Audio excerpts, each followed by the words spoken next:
Bismillahirrahmanirrahim. Assalamualaikum warahmatullahi wabarakatuh. Waalaikumsalam warahmatullahi wabarakatuh. Alhamdulillahi rabbil alamin. Hamdan katsiran thayyiban mubarakan fi kama yuhibbu rabbuna wa yarda. Wa asyhadu an la ilaha illallah wahdahu la syarikalah wa asyhadu anna Muhammadan abduhu wa rasuluh. Allahumma salli ala nabiyyina Muhammad wa ala alihi wa man tabi'ahum bi ihsan ila yaumiddin. Allahumma inna nas'aluka ilman nafi'a wa rizqan thayyiba wa amalan mutaqabbala. Puji syukur kita panjatkan pada Allah.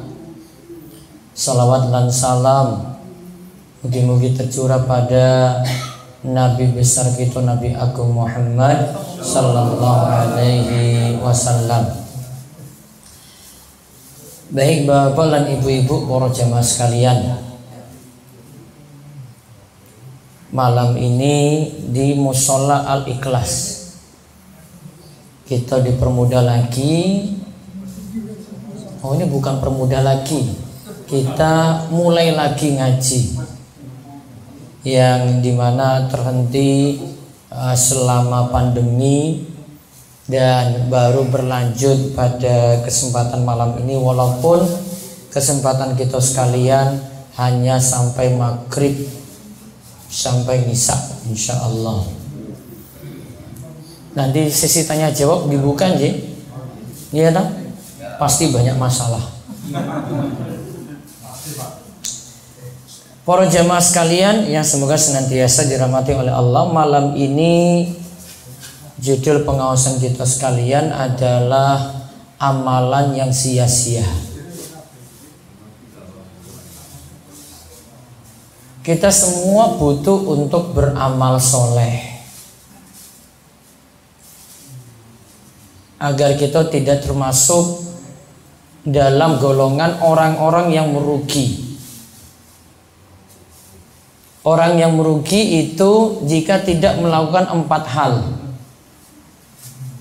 Salah satu dari 4 hal ini tidak dilakukan, maka termasuk orang yang merugi. Dan ini sudah disebut dalam surat yang bapak-bapak, ibu-ibu hafal. Surat Al-Asr. Innal insana lafi khusr. Sesungguhnya manusia benar-benar dalam keadaan merugi. Kemudian disebutkan 4 hal yang ini menandakan kita selamat saking kerugian. Illal ladzina amanu wa amilus solihati wa tawassaw bil haq wa tawassaw bis sabr. Sungguh manusia berada dalam keadaan merugi kecuali 4 orang. Orang yang beriman, yang kedua beramal soleh, saling menasihati dalam kebaikan, dan saling menasihati untuk sabar. Berarti kalau mau selamat dari kerugian, 4 hal ini dilakukan. Yang pertama apa? Beriman. Nomor kali? Amal soleh. Nomor 3? Saling menasehati atau berdakwah. Nomor sekawan? Sabar. Itu akan selamat saking kerugian. Nah, di antara poinnya di situ adalah kita disuruh beramal soleh. Amal ya kita lakukan amalan, sedangkan soleh, yang dimaksud soleh itu adalah kita lakukan amalan yang baik. Amalan yang baik itu amalan yang sesuai dengan tuntunan Nabi kita Muhammad sallallahu alaihi wasallam. Atau secara lebih lengkap kita katakan amal soleh itu akan diterima kalau terpenuhi 2 syarat. Amal soleh itu akan diterima kalau terpenuhi 2 syarat. Yang pertama, ikhlas. Yang kedua, manut tuntunan. Orang yang tidak ikhlas, tidak mau patuh aturan Kanjeng Nabi, amalnya itu jadi sia-sia. Kalau gambarkan ini seperti apa yang dikatakan oleh Imam Ibnul Qayyim dalam kitabnya Al-Fawaid. Imam Ibnul Qayyim mengatakan al-amalu bi ghairi ikhlasin walaktida'in kal musafiri yamla'u jirabuhu romlan yuskiluhu wala yanfa'uhu. Amal itu kalau tidak ikhlas dan tidak manut tuntunan, itu seperti seorang musafir, orang yang pergi bersafar, orang yang melakukan perjalanan jauh. Dia bawa tas ransel, bawa tas berat di belakangnya. Namun sayangnya tasnya itu cuma isinya batu. Yuskiluhu, batu ini cuma beratkan tas. Wala yanfa'uhu, tidak beri manfaat apa-apa. Kalau lapar apa coba? Enggak bawa manfaat apa-apa. Dia cuma mikul yang berat. Kalau kaitannya dengan amal, ya, bapak-bapak, ibu-ibu itu cuma dapat capek,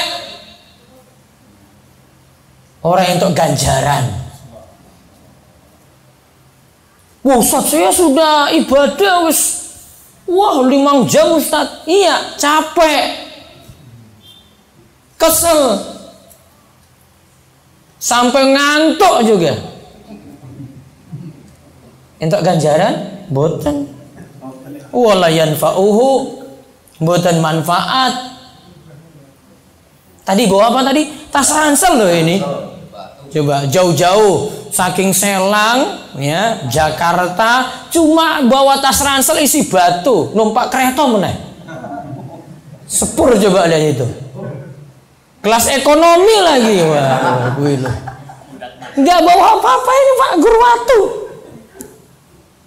Yuskiluhu cuma nambah beban, nambah berat, ya. Kalau mau butuh makan ya nggak ada apa-apa Gurwatu kok.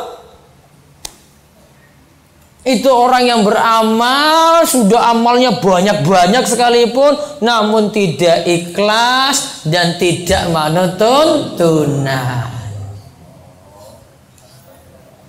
Itu jadi dasar itu Bapak Ibu-ibu, ya, sudah jadi dasar.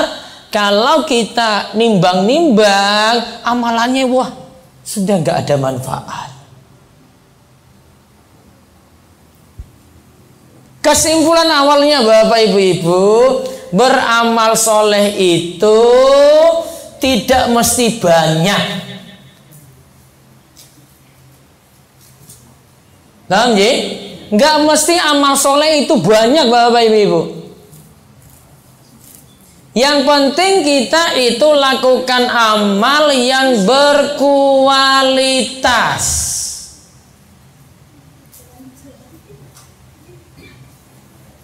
Amalnya itu yang berkualitas, nilainya besar, walaupun jumlah amalnya itu sedikit. Tahu amalannya itu berkualitas gimana? Punya ilmu, kita ngaji. Oh, saiki prei 7 bulan. Wah ya Allah, 7 bulan wis ora duwe ilmu tenan blas. Wah Ustaz, aku orang melu Ustaz kajian nang internet pas ora ono kuota ya wis. Ora rame lo YouTube ya, ora ono sinyal ya, duwe kuota orang duwe sinyal wes sami mawon Pak. Butuh ilmu ngaji. Itu tujuannya supaya amalnya tadi apa? Berkualitas. Jadi kita nggak perlu banyak-banyak Pak. Namun saya lakukan amalannya sedikit, kan waktu kita terbatas tak? Wah Ustadz, saya kan sekarang pun sepuh, waktu kalau terbatas, pun pensiun. Wah pensiun mana coba? Wah saya ini kalau hitung-hitung Pak Ustadz. Iya tak Pak? Mau mikir banyak-banyak, wah sudah terlalu banyak saya mikir. Saya pingin Ustadz amalannya ringkas, ada simpel-simpel saja, yang tiang sepuh juga bisa laksanakan, namun pahalanya banyak. Ada. Nggak perlu goyang-goyang kepala banyak-banyak, kata Pak Kartijo loh, bukan saya. Amalannya nggak banyak Pak Bu, namun amalannya tadi berkualitas. Oh waktu pas, oh saya pentingkan yang amalannya dilakukan pada waktu itu. Oh saya prioritaskan amalan ini lebih utama daripada yang lainnya. Maka ada strategi. Strategi ini dapatnya dari mana? Ilmu. Ilmu dapat dari mana? Ngaji, bukan mimpi. Bukan tiba-tiba malam ini, malam minggu mimpi, wah besok wes jadi ulama besar. Oh, jadi ulama satu selang pokoknya dijadiin. Oh, guru mimpi tadi malam juga. Semalam hanya sudah dikatakan ilmunya banyak. Oh, nggak bisa Pak, ngaji itu. Ngajinya dari mana? Ada guru yang bisa ngajarkan wonten ilmu saking Al-Quran lan hadis.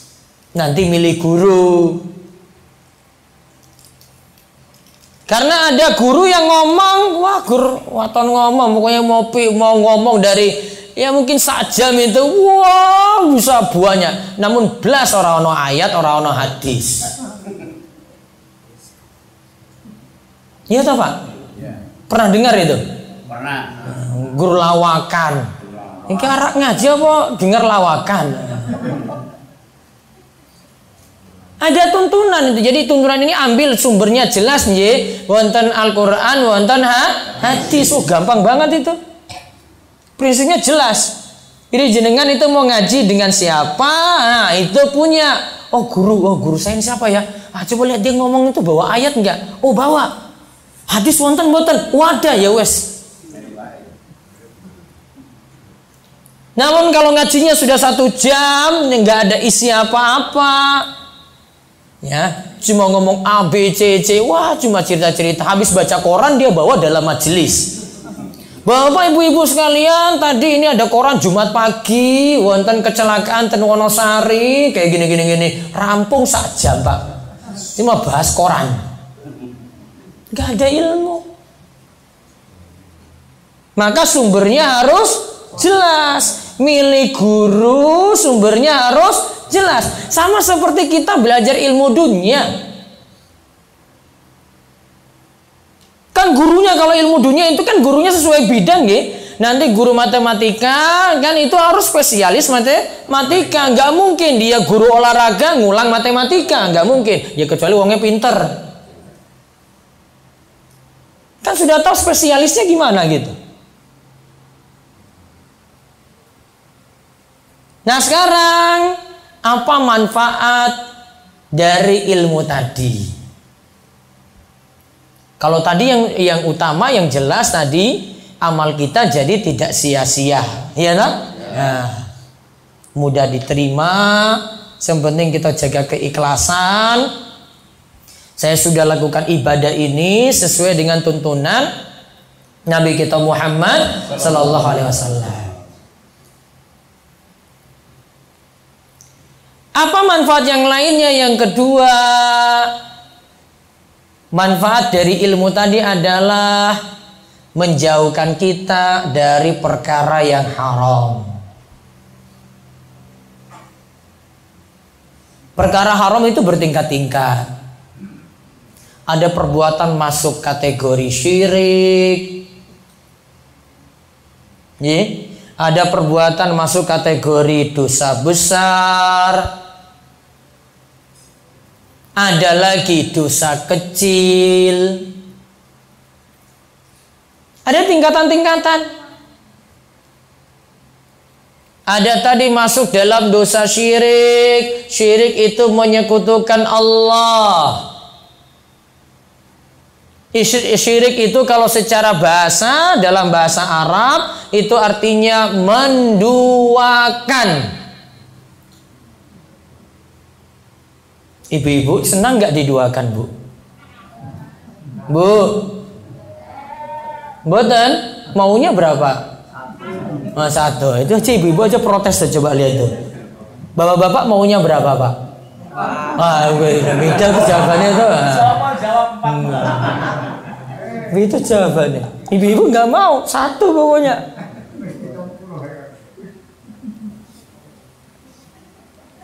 Kalau Allah diduakan, Allah tidak terima.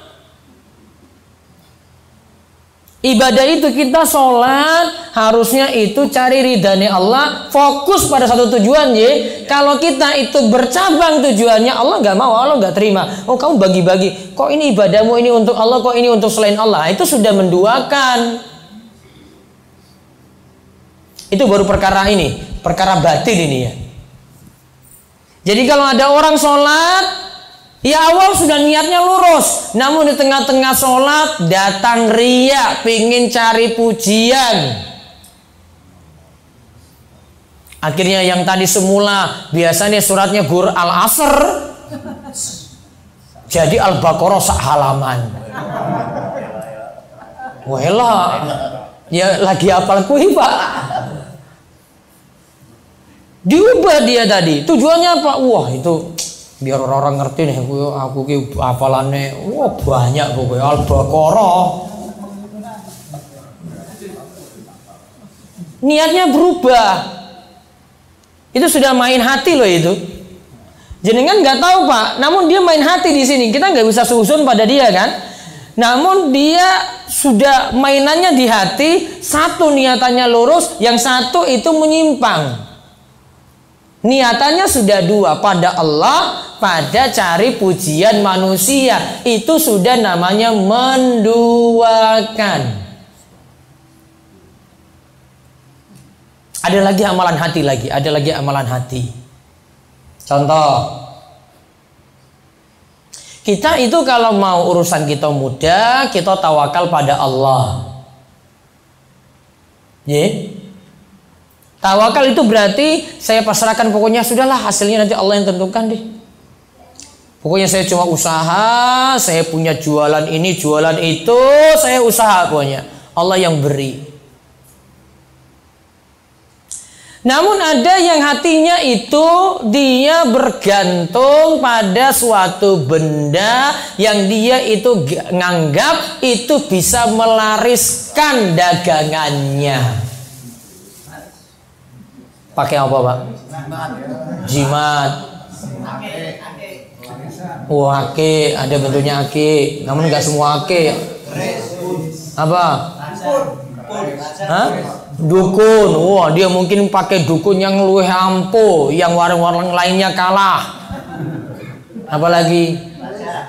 Raja niku tulisan Arab dipasang di tembok warungnya. Tulisan Arabnya boten jelas, pokoknya tujuannya nanti dagangannya laris. Karena harus kalah saingan. Ya. Hatinya itu nggak bergantung lagi pada Allah, Pak. Itu sudah pakai benda-benda yang macam-macam tadi loh. Berarti di dalamnya sudah ada bentuk syirik, menduakan Allah.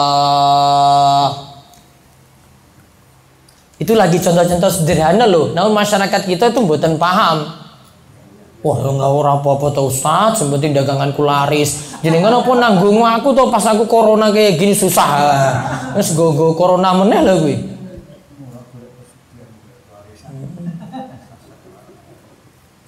Itu syirik tetap. Ya, syirik tetaplah syirik. Kesimpulannya tadi syirik artinya apa? Menduakan Allah. Sederhana tak? Namun menduakan Allah dalam ibadah tadi. Ada ibadah sholat, ada ibadah hati seperti tawakal, ada bentuknya penyembelihan, macam-macam. Nah, tadi ada ilmu tadi juga menyelamatkan kita dari perbuatan haram, ada syirik, ada dosa besar. Dosa besar itu kata para ulama, dosa yang diancam dengan hukuman tertentu di dunia atau nanti hukuman-hukuman berat di akhirat. Misalnya, ini hukuman di akhirat. Bagi wanita, ibu-ibu yang berpakaian namun telanjang. Apa bu? Berpakaian namun apa? Telanjang. Apa pengertiannya? Apa? Model pakaiannya ketat. Paham ibu? Ketat bu? Paham mboten? Oh, paham. Oh, saat ini mboten ketat kok nganggo ruko. Apalagi celana pendek, wah itu wis ketok aurat Pak, jelas itu. Apalagi pakaiannya tipis, menarik, seksi. Sebenarnya boleh ibu-ibu pakai seperti itu. Kapan? Ibu-ibu, kapan makainya bu? Hah? Apa ibu jawab? Nanti malam. Nanti malam, alhamdulillah. Wes sadar berarti.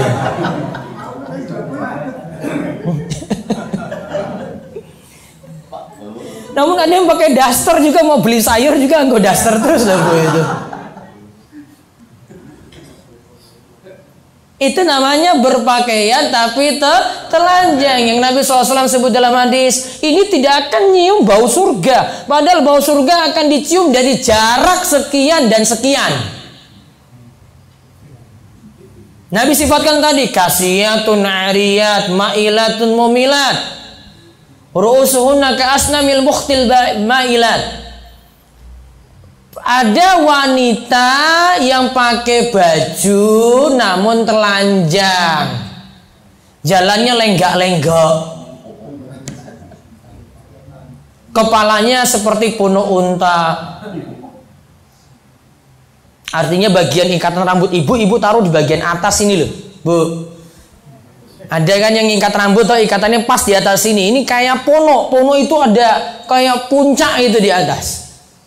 Itu dihindari. Kalau mau pakai ikatan rambut di belakang, gitu. Itu saja sudah masuk kategori dosa besar.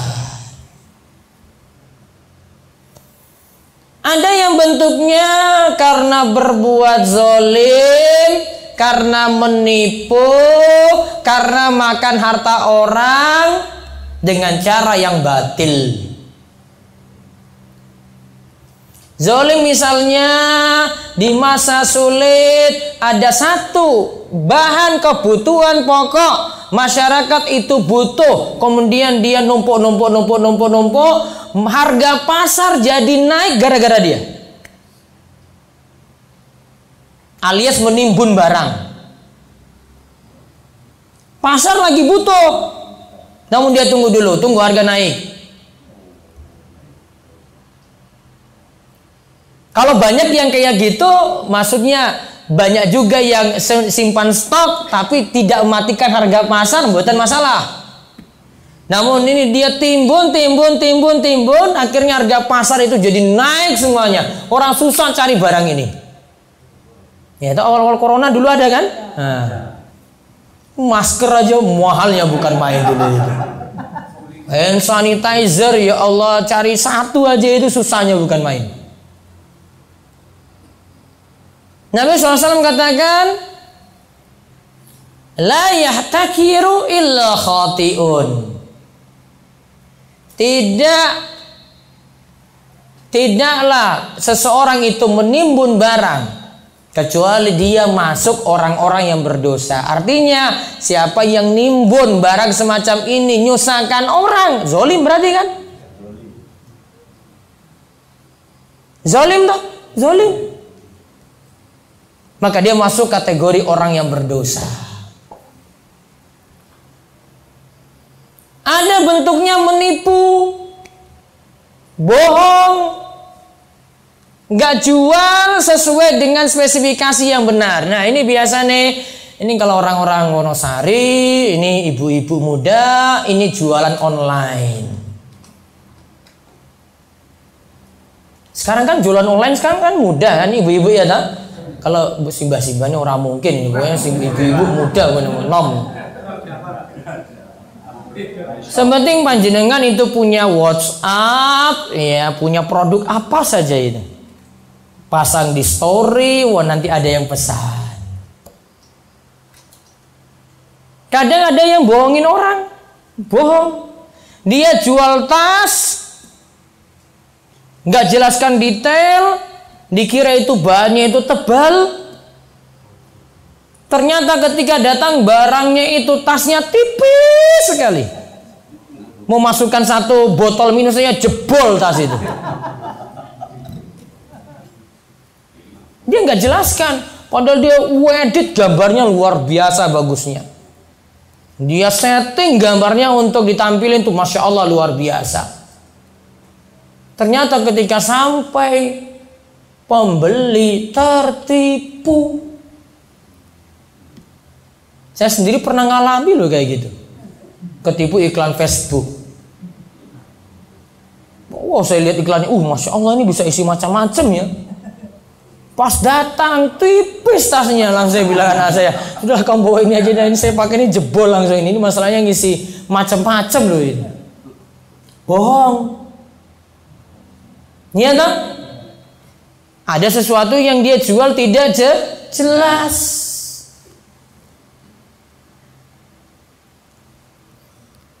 Ada yang sifatnya juga tidak jelasnya sampai pada permainan uang. Barang nggak ada, nanti situ ada sifatnya zolimi yang lain, uang cuma asal numpuk saja. Kalau jual beli modern itu, atau saat ini itu ada beberapa bisnis namanya bisnis Ponzi, kategorinya ya. Itu sangat mengandalkan anggota baru. Setiap anggota diharapkan untuk menyetor uang. Entah dia kedoknya nanti investasi atau menabung. Anggota pertama datang setor. Anggota kedua datang lagi setor lagi. Anggota ketiga datang setor lagi sampai 100 anggota setor semuanya. Anggota yang lama-lama tadi dapat penghasilan dari anggota baru yang masuk.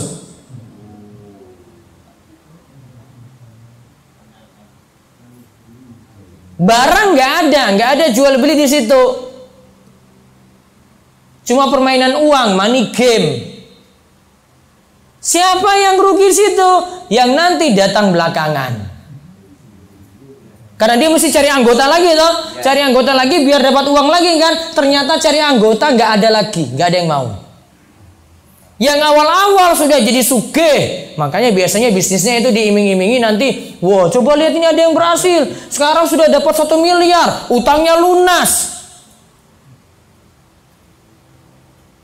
Kadang produknya cuma ada tapi kedok saja, kamuflase.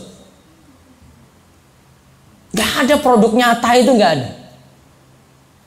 Pokoknya kalau memahami bisnis saat ini Bapak Ibu-ibu, terutama ibu-ibu yang kenal internet, tolong kalau ada bisnis yang sudah diiming-imingi nanti 1 tahun bisa dapat penghasilan 1 miliar, 1 tahun sudah dapat mobil, 1 tahun sudah nanti bisa pergi ke luar negeri. Hati-hati itu. Orang bisnis tuh gak kayak gitu. Jangan cuma dengan ikut kayak gini pingin seperti tadi itu. Wah, saya pingin ke luar negeri. Wah, saya pingin nanti lihat Amerika itu gimana. Wah, saya itu pingin numpak pesawat. Wah, saya pingin ini, pingin itu. Wah, saya pingin utang saya lunas. Wah, saya pingin penghasilan 1 miliar. Kalau sudah kayak gini, iming-imingnya ya, hati-hati. Itu kalau enggak masuk sistem Ponzi, kalau enggak itu masuk MLM yang bermasalah. Saya enggak katakan semua MLM masalah, ini masuk MLM yang bermasalah. Stop. Tobat. Kamu belum lama. Kalau sudah lama baru kapok. Ya sudah banyak yang pengalaman Pak Bu. Nanti tunggu lama dulu baru tobat dia. Ternyata usahanya mandek nggak jalan. Pernah tahu travel umroh itu yang ketangkap itu tahu? Tahu kan? Nah, itu pakai sistem itu Pak. Umroh cuma 14 juta. Umroh apa?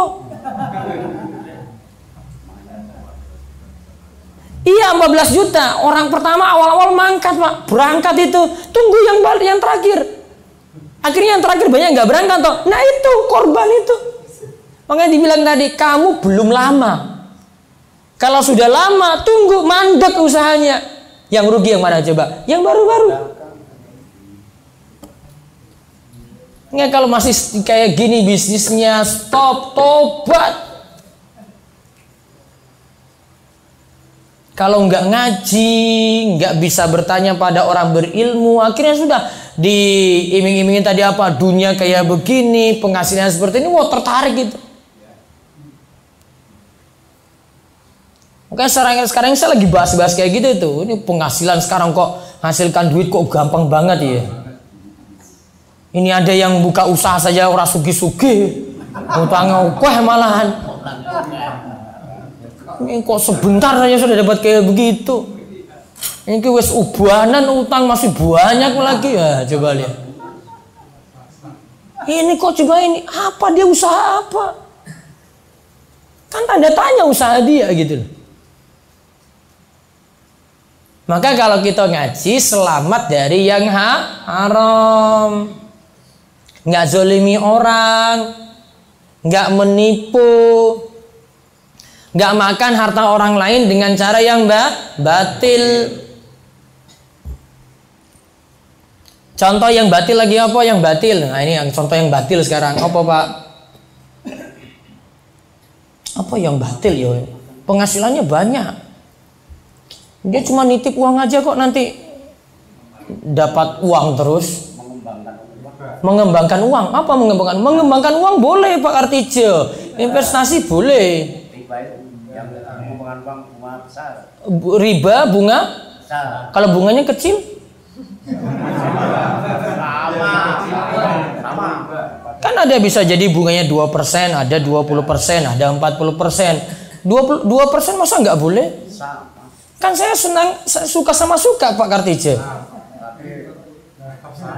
Saya pinjam uang 1 juta sama Pak Kartijo nji. Terus Pak Kartijo beri syarat, ya Pak Ustadz sadar sendirilah. Masa orang apa-apa Pak Ustadz. Mbok 2%, ya. Boleh atau tidak? Kenapa? Sudah, saya nggak apa-apa kok, orang masalah. Oh, Pak Kartijo minta 2%, ya wes 20.000. Tak kasih tadi pinjam 1 juta, boleh nggak? Kenapa? Hah? Wes senang sama senang kok. Ingat aturannya, untuk perkara haram saling suka, saling ridho tidak teranggap. Kalau itu didasarkan saling suka, saling ridho, maka perselingkuhan jadi boleh. Iya, sami-sami senang Pak. Coba ketangkap ya. Pak kenapa ini? Wah kami nggak masalah kok, orang masalah. Sama-sama senang kok. Apa itu dimaafkan? Terima Pak? Terima? Enggak ada yang terima.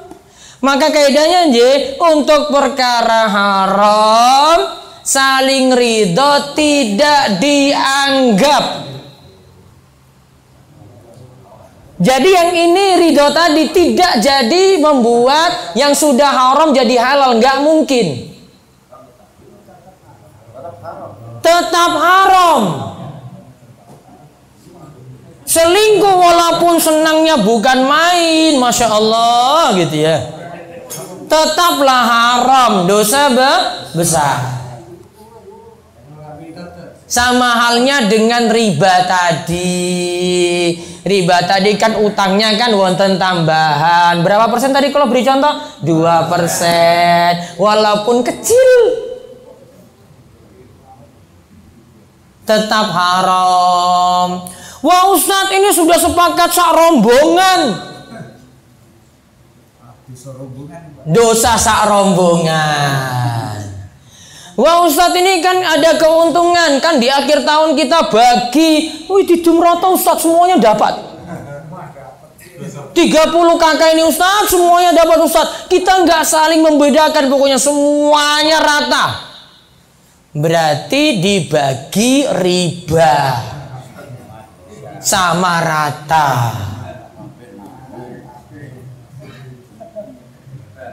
Solusinya gimana kalau gitu?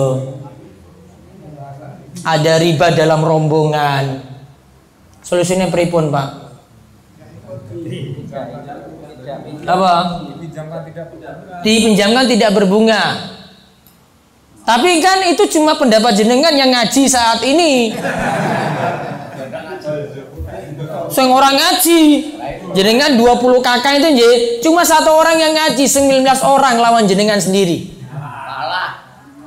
Pak Iman. Kalah toh? Kalah. Terima menang ya.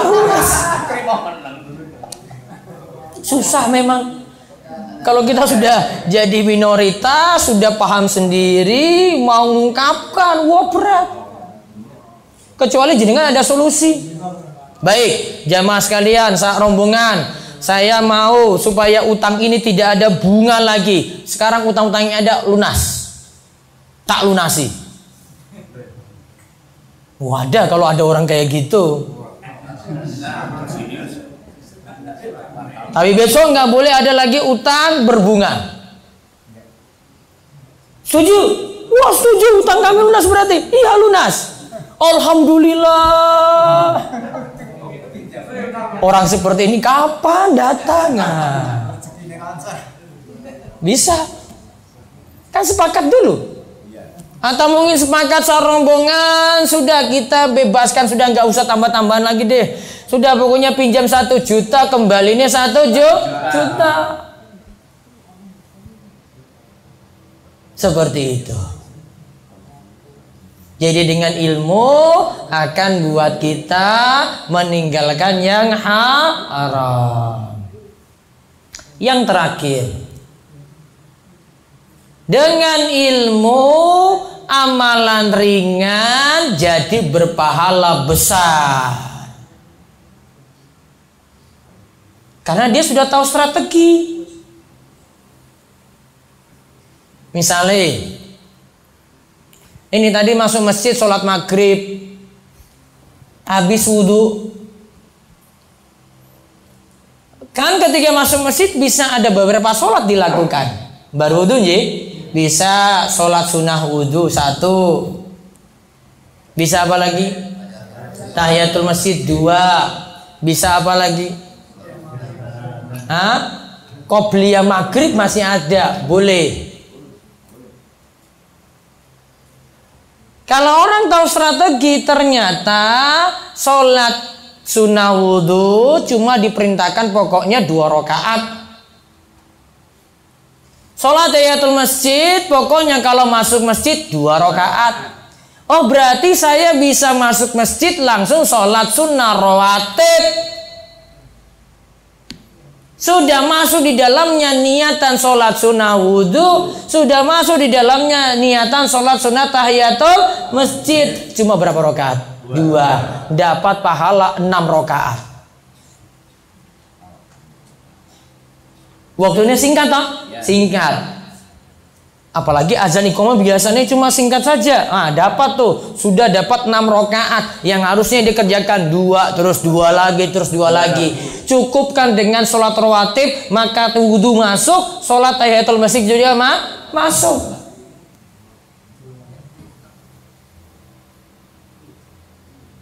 Paham? Waktunya ringkas nggak? Ringkas. Pahalanya sudah banyak. Karena tahiyatul masjid cuma dituntut sholat 2 rakaat, bukan secara khusus tahiyatul masjid. Sholat sunnah wudhu yang penting saya setelah wudhu 2 rakaat. Ya bisa jadi saya 2 rakaatnya sholat sunnah rawatib. Maka kalau dilihat orang ngaji itu amalannya sedikit. Paling orang-orang karunya itu, malas banget dia. Masa masuk masjid langsung 2 rakaat orang sholat meneh loh. Pak Ustadz kuwi malas banget.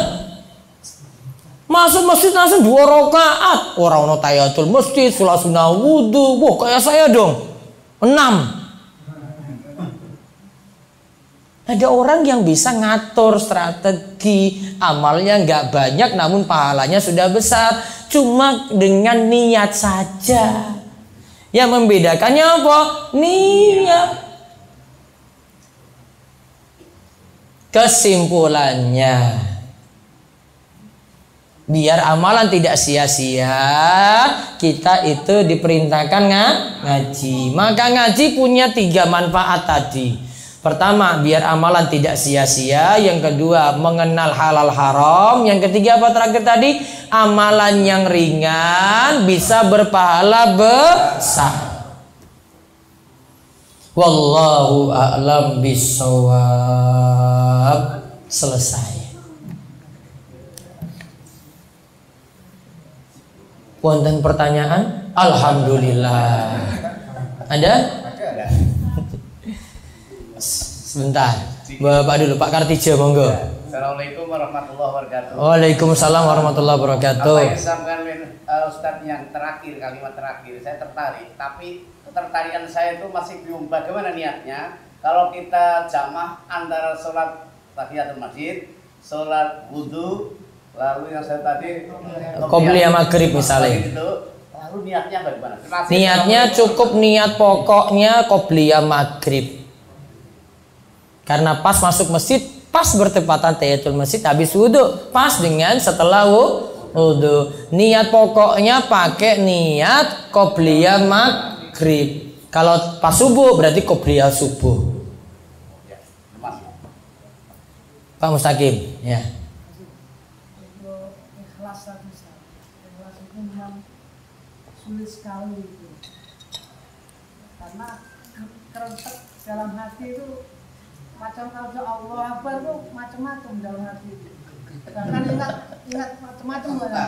Baca dalam hati kemudian ingatnya macam-macam. Ya, itu gimana ikhlasnya itu terus gimana? Ikhlasnya itu bagaimana? Ya masing-masing orang ada yang bisa konsen penuh, ada yang full konsennya, ada yang terganggu dengan hal-hal yang lain. Itu tentang masalah khusyuk berarti Pak Mustaqim. Memang ada yang bisa khusyuk 100%, ada yang khusyuknya cuma 50%, ada yang khusyuknya cuma 10%. Lebih banyak mikir rumah, mikir sapi, mikir jualan, mikir pipilan, mikir istri, mikir anak, mikir putu. Ya masing-masing punya kekhususan beda-beda. Nah nanti ada kiat-kiat agar sholatnya bisa khusyuk. Nah konsennya di situ. Bagaimana gangguan-gangguan ini hilang ya? Azan dulu. Azan dulu baru kita lanjut tanya jawab. Masih nanti biar selesaikan dulu ya, baru kemudian kita sholat isya bareng. Azan dulu. Ada sedikit Pak. Iya. Saya kemarin tuh sholat zuhur. Sholat zuhur. Tidak menyolatkan mayat. Tidak menyolatkan jenazah. Ya, karena jenazahnya itu orang yang tidak genap. Karena jenazahnya itu orang yang tidak genap apa? Ya, tidak Gila. Tidak kenal gila. Tapi tidak Stres gitu ya. Mulai awal orang itu sudah Tetap boleh disolatkan.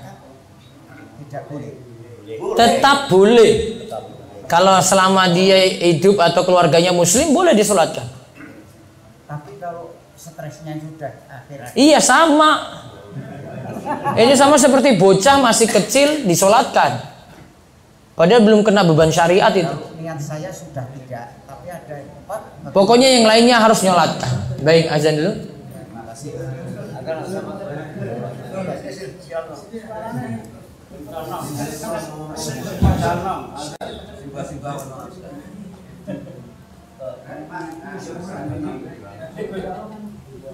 Allahu Akbar, Allahu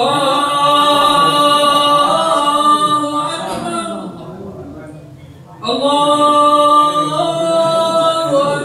Allahu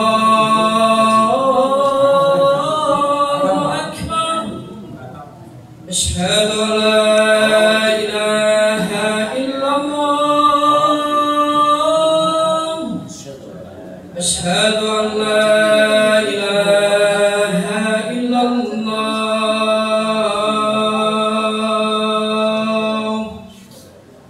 Asyhadu anna Muhammadar Rasulullah.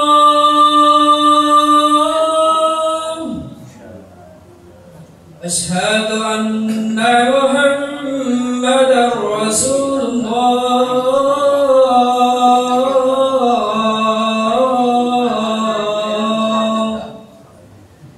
Hayya 'alas salat.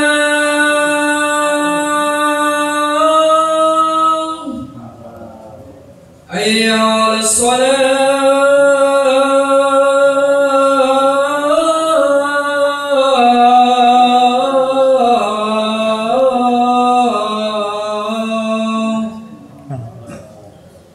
Hayya 'alal falah.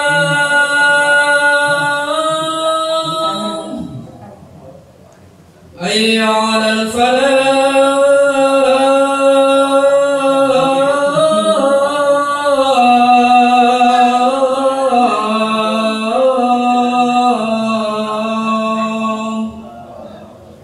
Allahu Akbar, Allahu Akbar. La ilaha illallah.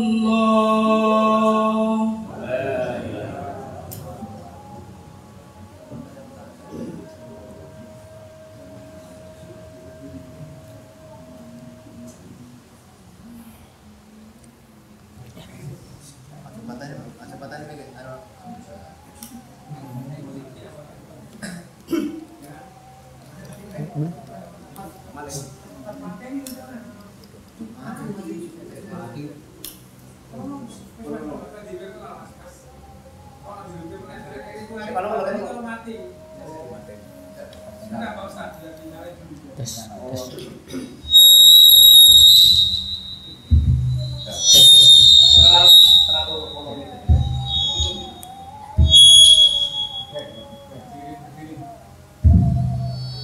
Mic yang satu mungkin. Baik.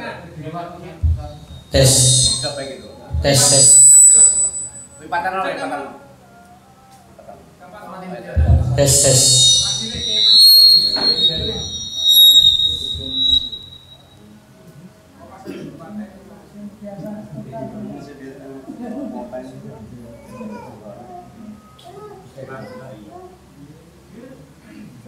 Volume mungkin sana.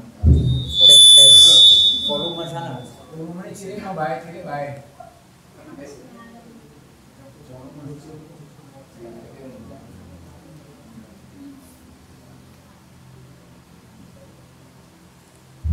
Tes, tes. Monggo, ibu-ibu wonten? Nggih.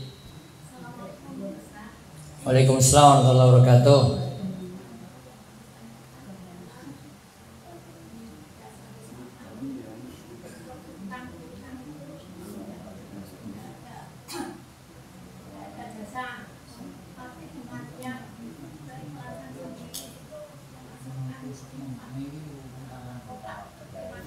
Baiknya tidak ada kaitannya dengan utang, Bu. Jadi kas itu urusan lain. Jadi kalau misalnya saya pinjam 1 juta, tetap kembalikannya 1 juta. Nggak usah tambahan bilang seikhlasnya gitu, mboten sah. Kalau mau ada uang kas, tidak boleh dikaitkan dengan peminjaman uang. Gitu. Jadi buat kas rutin aja tiap kali pertemuan gitu aja. Pokoknya jangan sampai kaitannya dengan utang piutang deh. Itu tetap masih ada kaitannya dengan utang, nggak boleh. Karena utang beli kas gitu. Karena utang membeli kas. Karena utang jadi beri kas. Namun kalau tidak ada utang tidak beri toh. Nggak boleh. Walaupun tidak distandarkan nggak boleh.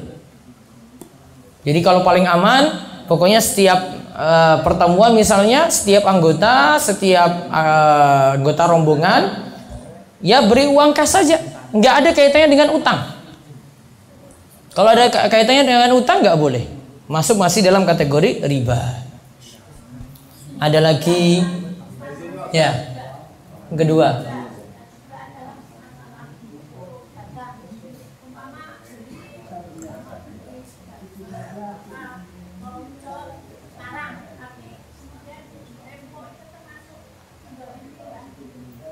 Beli apa itu tadi barangnya? J. J.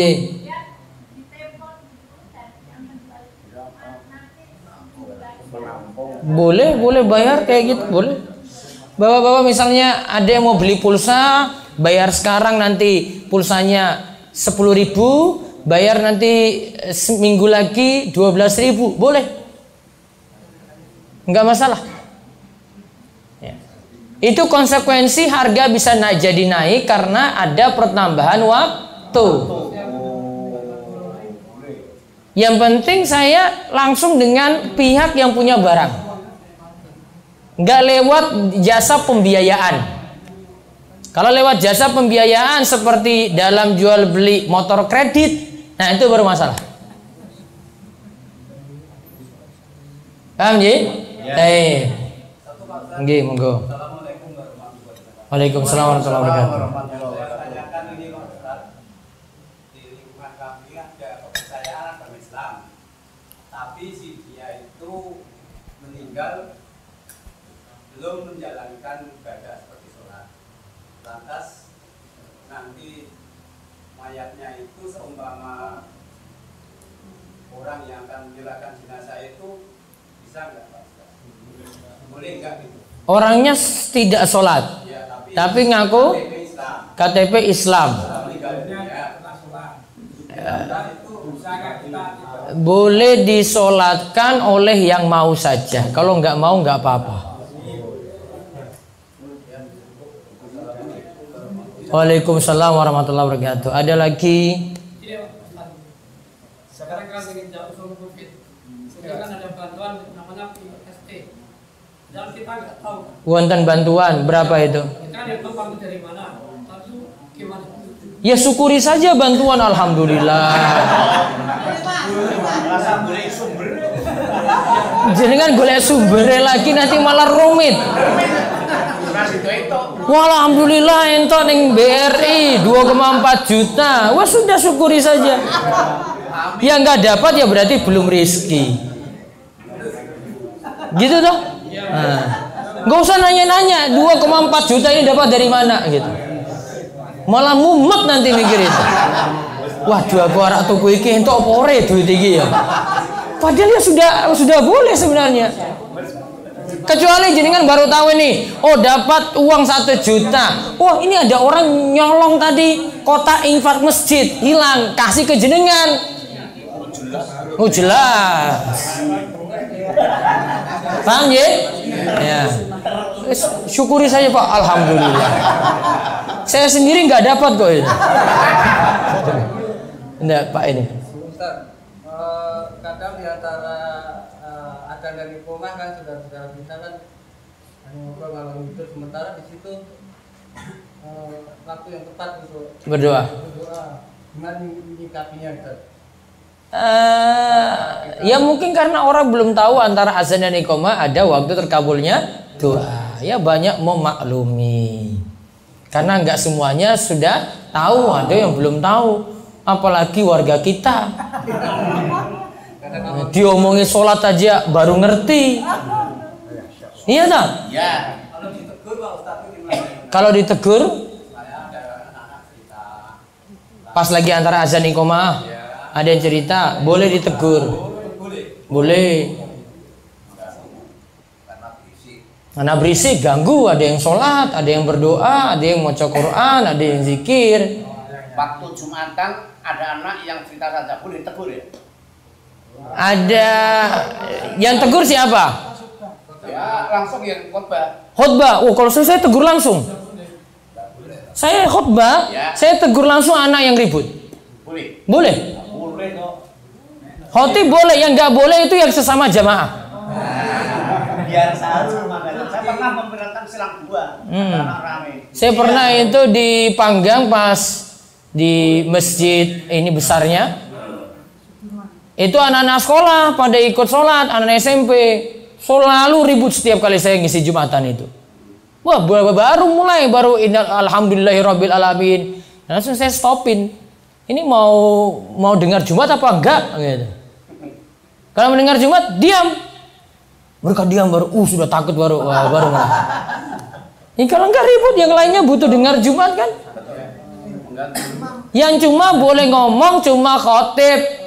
Sesama jamaah nggak boleh. Weh, kowe menang, nggak boleh sama jamaah. Pak Kartijo sama Pak Mustaqim nggak boleh. Setelah Jumatnya masalah.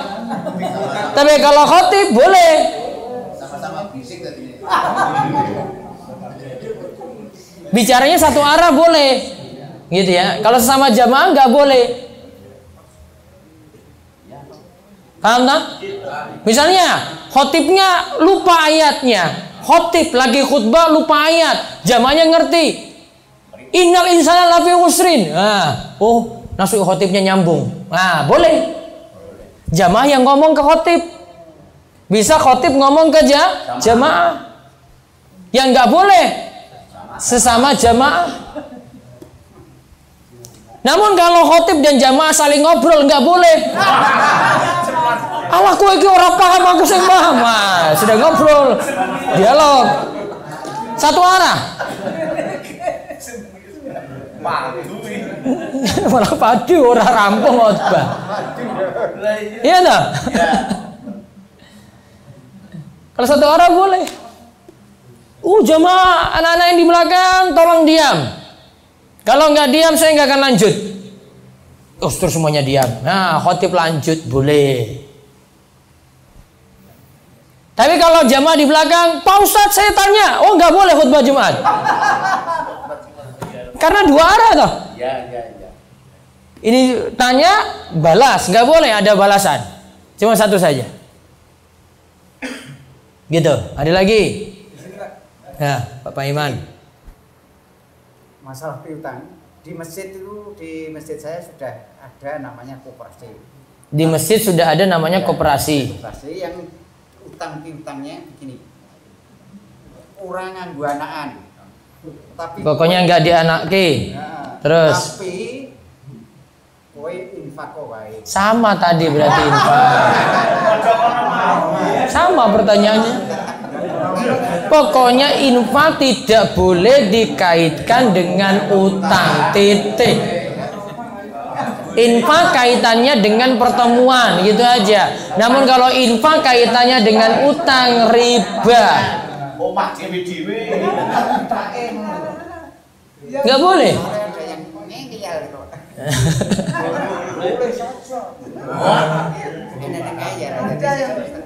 Siapa lagi tadi? Mbak Yardi. Kalau semalam ketemu di Panggang, ketemu lagi di sini loh.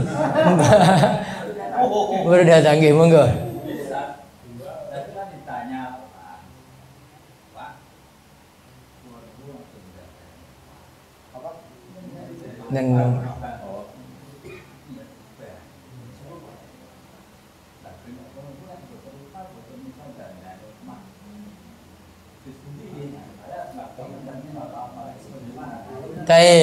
Baik. Berutang boleh. Kalau butuh untuk memperbaiki rumah, berutang boleh tidak? Boleh. Yang masalah apa? Ya itu tadi di anaknya. Makanya sekarang pinjam uangnya ke siapa? Hah? Ke bank, riba.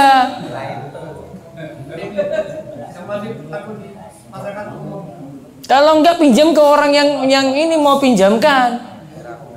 Masalahnya ada yang mau pinjamkan kita sendiri nggak amanat. Sudah ada yang bantu, ini nggak mau kembalikan utang. Jadi malas pinjamkan. Maka kalau mau jadi orang yang amanat, cucu insya Allah ada yang bantu. Cukup? Cukup nih? Nah, terakhir. Bentar, terakhir. Waalaikumsalam warahmatullahi wabarakatuh.